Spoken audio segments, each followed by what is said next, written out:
Hi, my name is Sandra Ryerson. I'm a doctor of audiology. I live in Midwest. I live in Iowa, and I have been an audiologist for over 13 years. I am currently not working. I'm currently staying at home, spending more time with my family, and I'm enjoying that very much, but I do really miss what I do. I miss sharing information with my patients, and I started to think, well, a YouTube channel would be a way for me to continue to share information with others and stay on top of things as well within the hearing aid marketplace and the audiology profession. So I decided to start this YouTube channel. I hope you all enjoy it.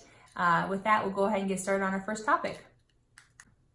I thought I would start my YouTube channel by a discussion about the hearing aid marketplace, specifically how we went from 40 hearing aid manufacturers to just a handful over the last 40 years, and what that means for you as a consumer.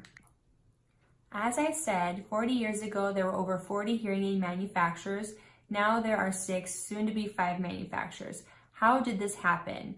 Well, the biggest thing that happened was over time, research and development became a larger and larger part of the budget for hearing aid manufacturers. They were allocating more and more of their dollars towards research and development. The smaller companies, they could not keep up with that, and as a result, their technologies fell behind, and slowly they began to get bought out. What has resulted because of this is we do have now, because of this research and development, amazing technologies for our patients. But on the flip side, there's less choice, and that can affect cost as well for the consumer.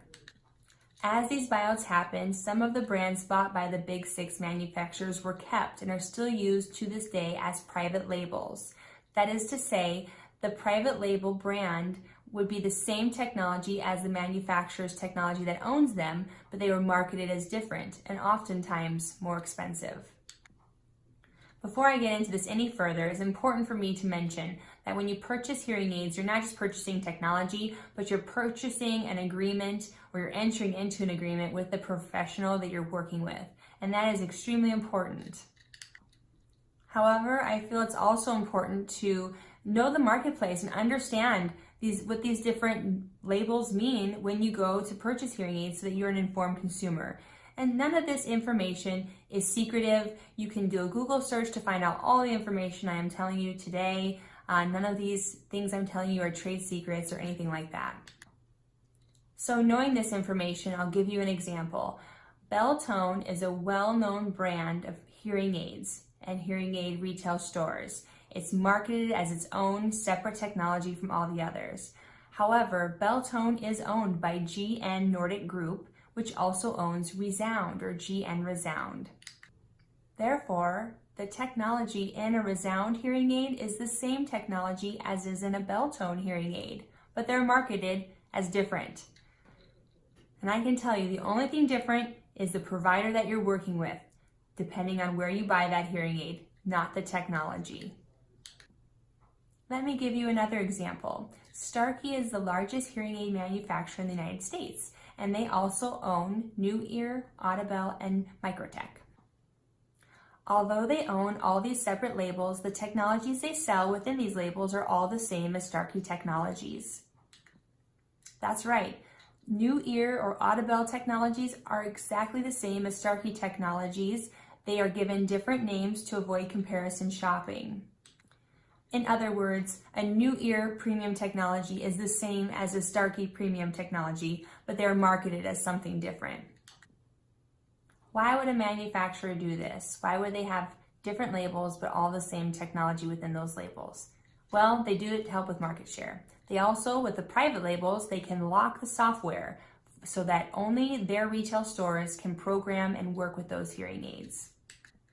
In other words, if you purchase a New Ear hearing aid from a New Ear retailer, you cannot get service from anywhere else. No one else will be able to program your hearing aids except a New Ear retailer.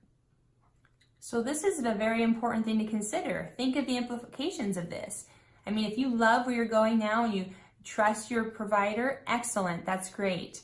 But if anything comes up to where you go somewhere else, you may not be able to get service where you go, depending on what kind of private label you work with and you wear. Hopefully this won't be an issue for you because you have a good relationship with your provider, you trust him or her, and my goal is just to provide you with more information so that you're a more informed consumer. When you're comparing things, you really realize what you are comparing.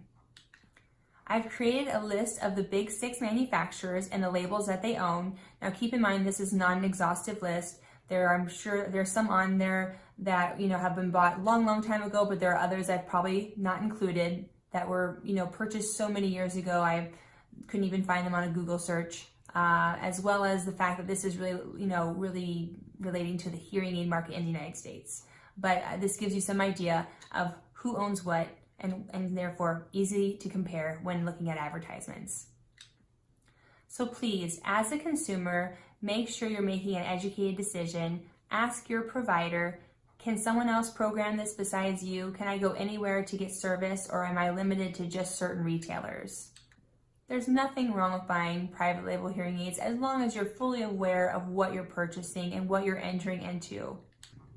When you purchase a private label hearing aid, you're committed to only going to that office for service, at least until you get a different set of hearing aids. Okay, that's all I have for you for today. I hope that this video provided you with some insight into the hearing aid industry. I look forward to doing more of these talks with various topics. If you liked what you saw today and you'd like to hear more, please subscribe to this channel, like this channel, share it with others so we can get more people involved in the conversation. And until then, until I see you next month, have a great day and I'll see you soon.